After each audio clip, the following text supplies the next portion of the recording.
So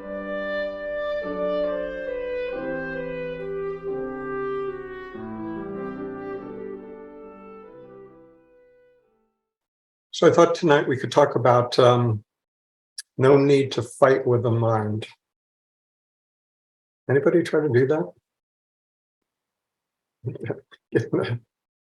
Get in an opposition mode to one's own mind. I mean, that'll tear you apart. And somehow we feel like that's necessary. Somehow we feel like in order to become our, let's just say, higher spiritual self, we have to somehow fix, improve, wrangle into submission this sort of unruly personal self. All this conditioning, all this brain patterns, all of that. Somehow we need to sort of wrestle that into compliance, and that will result in peace of mind, happiness, right? But what it actually results in is just more striving, more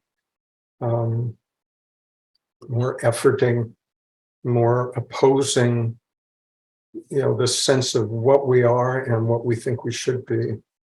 And in some sense, it's true. I mean, if the mind is too busy, it's hard to, get any perspective on it at all. That may be true. And there can be some value in techniques that, help with concentration, focus on one thing. That may be helpful for a while. But what we're talking about here is something more fundamental, and that is just seeing that the thinking mind won't ever think its way to liberation. It'll try, of course, because that's what it does. That's what we've been convinced is our, highest and best capacity, this capacity to think and reason and figure stuff out. And it can go a long way. It can serve us well in the world. It can earn us a good living. All of that, that's fine. But when we're in search of what is ultimately true, whatever the mind can come up with, whatever subtle, beautiful, complex, metaphysical, noble idea, will still be nothing more than an idea. It may be inspirational. That's nice. Okay. But it won't ultimately be liberating, because we're still dealing with the objects that are appearing within consciousness and trying to manage those objects. So this is fighting with the mind. This is trying to, rearrange our thoughts and our beliefs and, our opinions and our dogmas and our religions, and, sort of get them all in a pattern that feels reasonably comfortable. And for a lot of people that works, no problem. But again, if what we're talking about is seeking the fundamental reality of what we truly are, then we have to be willing to go beyond the conceptual, simply because any concept is not the entirety. Any concept will be partial, right? It's an abstraction from reality. Doesn't mean that it doesn't have some relative truth to it. That's fine. It was relatively true that you make more friends with honey than vinegar. Yeah, that's relatively true. But if what we're talking about is something that is absolutely true, where do we have to go? Perhaps we can see that any attempt to define what that is from an absolute perspective in a concept will fall short on the mark, just by definition. And it's actually the belief that we can do that that keeps us fully engaged with the mind. It's actually a fascination with our mind that keeps the mind fully engaged, right? We play numerous roles. We play the adult in the room. We play the unruly child. We play the logical person. We play the emotional person. But it's all just risings within awareness. So we can try to do that, and we probably will for some period of time, right?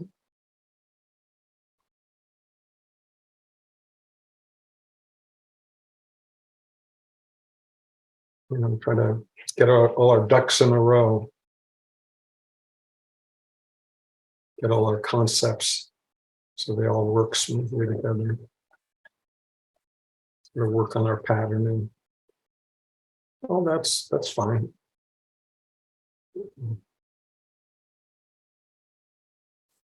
But perhaps it's possible to see that all of that efforting has to do with the transitory objects that are arising within the field of awareness that is our essential nature. That essential nature, original nature, the unborn, whatever we want to call it, is the unconditioned. It is without attributes. That's why it can encompass everything.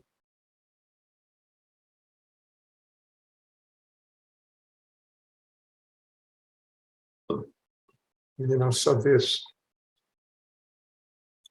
sense of awareness, consciousness, isn't being judgmental. It's not.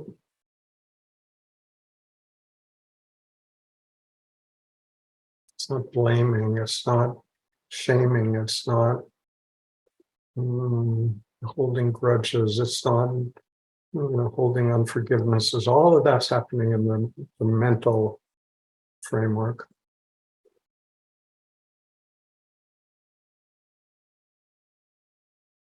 What's aware of all of those patterns is, you'd say, your unborn nature.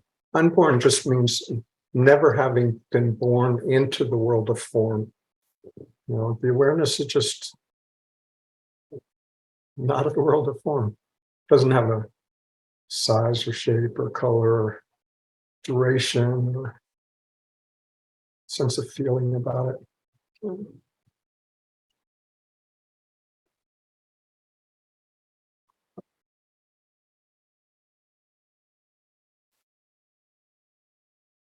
So when we look at the patterns in our mind, we can spend a lot of effort trying to improve those or justify those or explain those or find the root cause of them. Okay, how about it? Right. Or we can just see that that's how this particular organism, through its experiences in this world to date, have conditioned this particular body mind. Simply that. Okay? No blame. All right.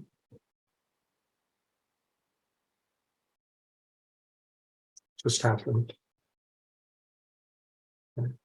We can regret that or wish it were different or argue with what is, but that's the reality of it.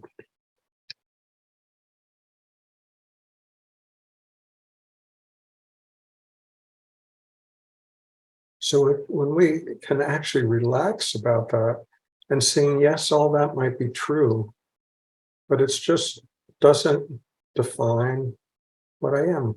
It may be inconvenient, it may be embarrassing at times, it may feel isolating at times. Okay.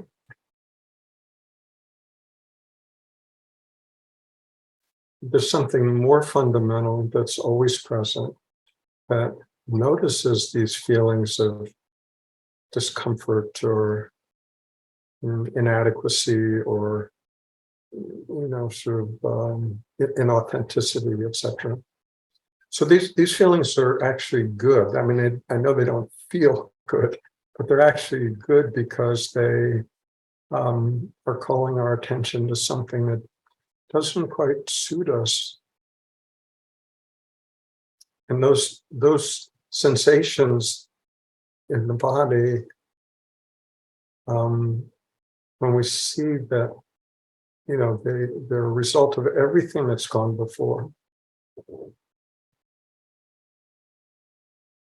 We can try to change that on that same level, or we can just step out of it, not deny it, not push it away, not regret it or anything. Just step back away from it a bit and just see that that's what happened. Doesn't define what we are. We're not denying it. It's just not ultimately important. And the miracle is that when we can do that, its grip, the grip of that conditioning on how we think and believe and act, tends to loosen its grip. And we don't know how or why. But it's just the willingness to remain present for it without judgment. That's the key of it. And we don't even need to do it to try to be less inauthentic. We can just notice, okay, there's that pattern rising again. Now, I'm willing to remain present for it. I can see it's happened. This organism has sensed that many, many times before. Okay. Okay. It's really okay. You don't actually have to fix it. And when we can relax about that, something shifts over time, not overnight, but it will shift. And whatever that patterning is may still arise from time to time, but it won't have the same grip. Won't have the same grip.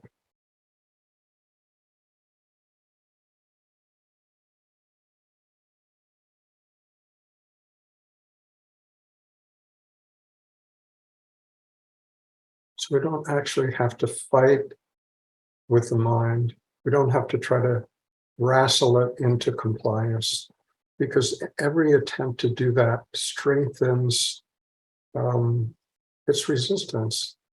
What's actually helpful is allowing it to be as it is. Let it be.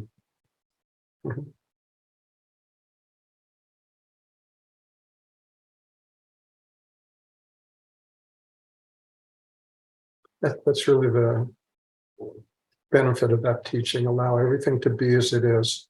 Everything will be as it is already. So we're not actually giving anything away.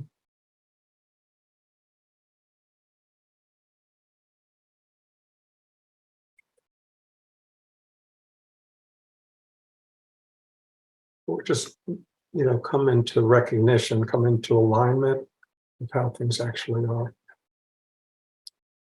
And when we do that, there's less of the sense of personal me sort of out there in this great big world, sort of trying to kind of create its own position.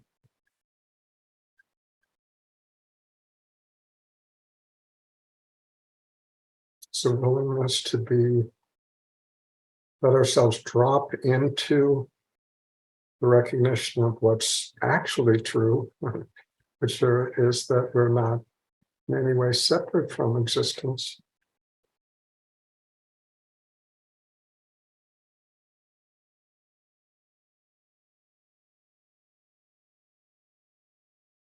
We can try to achieve oneness with existence, but the very effort to do that is a denial of that basic fact.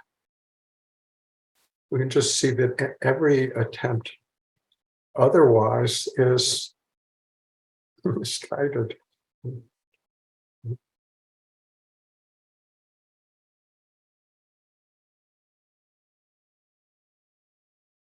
So we can hear this instruction, no need to fight with the mind.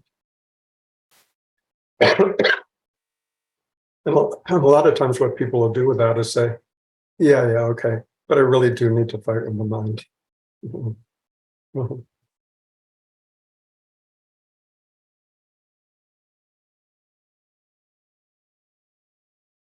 No, you don't. You actually don't. The fear is, well, if I don't, if I just let the mind be as it is, then, it'll just be as it always has been, nothing will change. But what we've never tried before is just allowing it to be as it is without running away, without arguing it with it. Just allow it to be. It's worth a try.